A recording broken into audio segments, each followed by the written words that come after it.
পুলিশের প্রতি সাধারণ মানুষের আস্থা ফেরা এবং আইনশৃঙ্খলা পরিস্থিতির উন্নতি হওয়ায় মাঠে থাকা সেনা সদস্যদের পর্যায়ক্রমে তুলে নেওয়া হবে বলে জানিয়েছেন স্বরাষ্ট্রমন্ত্রী সালাউদ্দিন আহমদ। বুধবার সচিবালয়ে গণমাধ্যমকে তিনি আরও জানিয়েছেন, সন্ত্রাস বিরোধী অভিযান চলমান থাকবে এবং এতে কাউকেই ছাড় দেওয়া হবে না।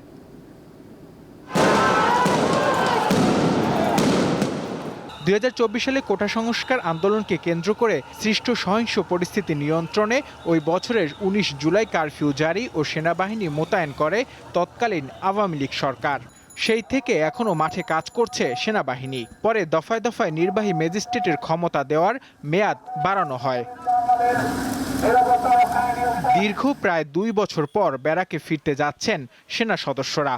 বৃহস্পতিবার সচিবালয়ে স্বরাষ্ট্রমন্ত্রী জানান, পুলিশের প্রতি সাধারণ মানুষের আস্থা ফিরেছে, তাই আইন শৃঙ্খলা রক্ষার কাজে মাঠ পর্যায়ে থাকা সেনা সদস্যদের পর্যায়ক্রমে তুলে নেওয়া হবে।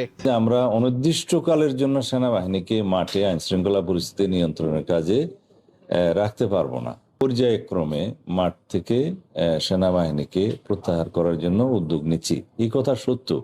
তবে সেটা আমরা কিভাবে করব সেটা পুলিশ এবং সেনাবাহিনী এবং অন্যান্য সংস্থাগুলো বসে তারা পর্যায়ক্রমে সে ব্যবস্থাটা নেবে। দেশে চলমান বিশেষ অভিযান প্রসঙ্গে স্বরাষ্ট্রমন্ত্রী বলেন, চাঁদাবাজ, সন্ত্রাসী, মাদক কারবারি, জুয়ারি ও অস্ত্রধারীদের বিরুদ্ধে প্রতিনিয়ত অভিযান পরিচালনা করা হচ্ছে। এক্ষেত্রে কাউকে ছাড় দেওয়া হবে না। আইনের ঊর্ধ্বে তো কেউ নয়।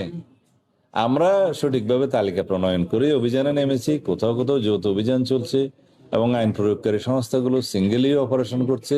স্বরাষ্ট্রমন্ত্রী দাবি করেন, সরকারের চলমান অভিযানের ফলে দেশে আইন শৃঙ্খলা পরিস্থিতির দৃশ্যমান উন্নতি হয়েছে। নূর আলম, দীপ্ত সংবাদ, ঢাকা।